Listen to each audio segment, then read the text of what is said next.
just overlook me. Yeah, if things don't pan out, keep it cooking. You're not a fan, but you keep on looking. Look, don't be concerned with what people saying. Be concerned when they don't care to say it. Funny how people will act like they know you, but they don't even got a clue what they're saying. Yeehaw, soldiers.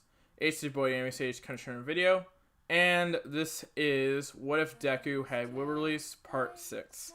I meant to post this yesterday, but I had some technical difficulties, so I do humbly apologize. So let's try this again. You should get this today, so that's fine.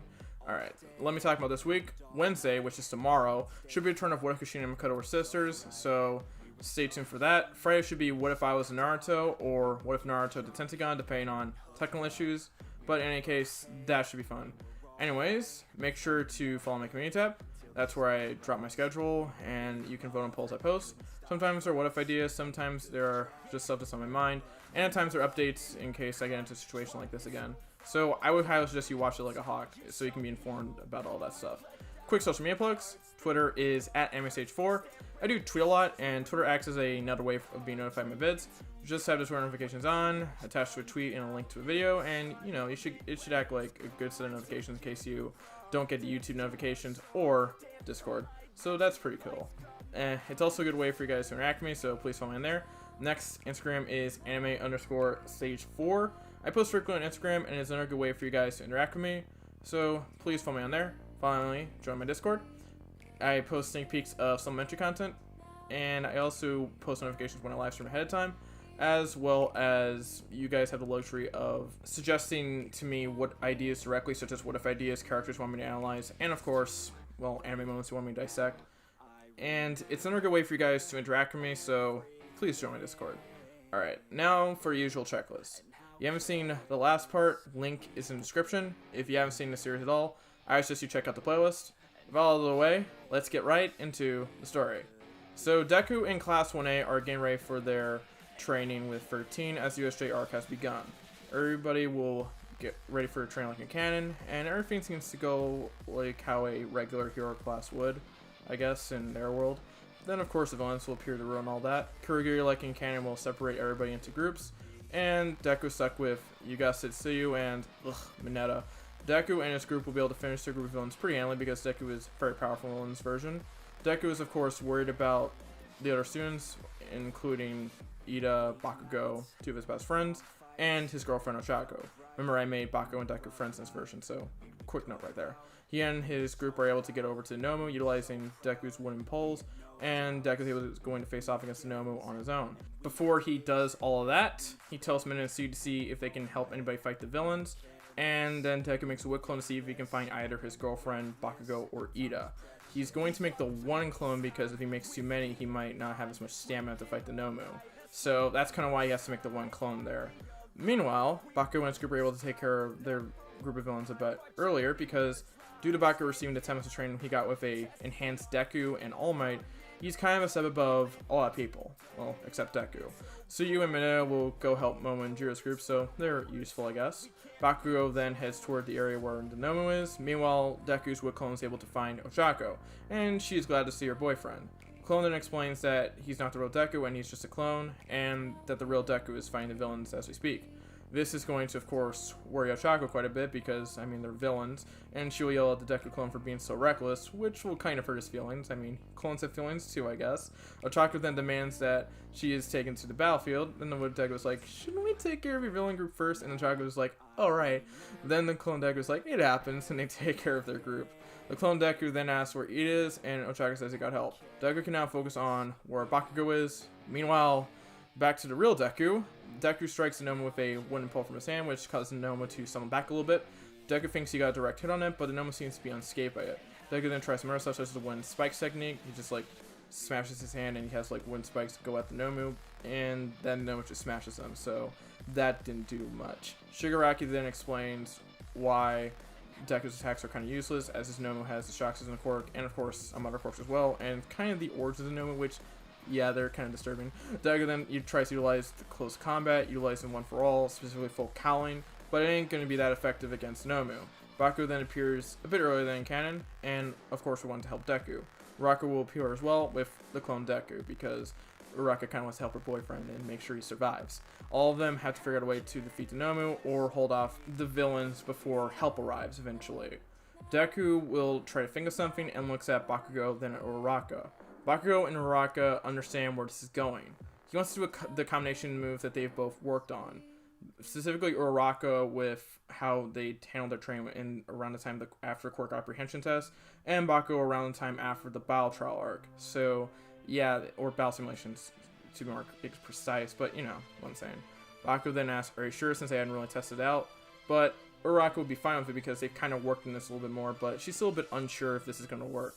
Deku then says it's their only hope, and then Deku tells Uraraka and his clone to go, and Clone Deku creates a bunch of wooden balls. Something hard, but not exhausting for Clone Deku, and Uraraka and Deku unveil the couples move, the Wood Meteor Shower.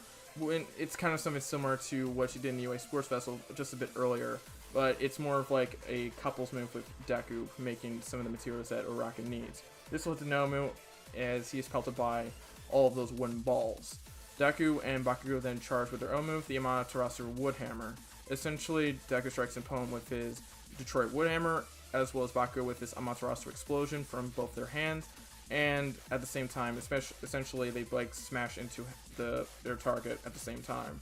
This will lead to an opponent being hurt badly and also horribly burned with a never-ending black explosion flame, unless you're the Nomu. But the Nomu is then caught by the wooden pole, wrapped around him, and this will suppress his quirks by quite a bit by the original clone Deku. And then this will in turn do a lot of damage to Nomu, maybe potentially even destroying him as he takes a full front of the attack. The Amaterasu Explosion will spread to Nomu, and then of course the wood that was used to bind him, and it'll eventually end up destroying the wood clone.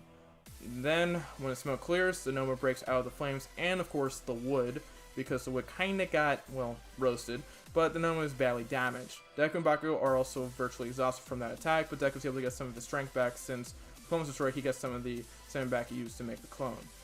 Then, All Might appears. He is shocked to see that some of the students, including Bakugo, Ochako, and of course Deku, are able to handle the villain's creation. Also, I need to mention this real quick. Aizawa still gets hurt. All that stuff remains the same. Just in case people got confused about that. But anyway, Shigaraki is shocked as well, and then sees All Might and is like, uh-oh, we're about to be... I can't finish that or else I'll be demonetized. All Might then fights the Nomu and destroys it due to the amount of damage took from Deku and Bakugo's combination attack. Shigaraki and Kurogi will try the same portal stuff, but Deku makes a wood clone to try to counter them without, necessarily getting hurt himself. Shigaraki will see this and is about to decay the clone with his hand, but it will get shot. The heroes have finally arrived. The villains will have to leave, and they do so like an original canon. Everybody is happy, and All Might also calls for state innovation to the Class 1A students, specifically Bakugo, Deku, and Uraraka. Everybody is taken to the hospital to evaluate for potential damage that happened to them against the villains, so essentially a checkup, I guess. And Deku is there because his arm was kind of damaged when he used the Detroit Wood Hammer. Uraraka goes in Deku's room after he's had some allowed to have visitors, I guess, and they share a conversation about the events of the day, and such as how crazy stuff it was, and that they had to fight villains. And Uraraka is glad that Deku's okay, but also chastises him for being so reckless. But all of it kind of goes away when they share a kiss.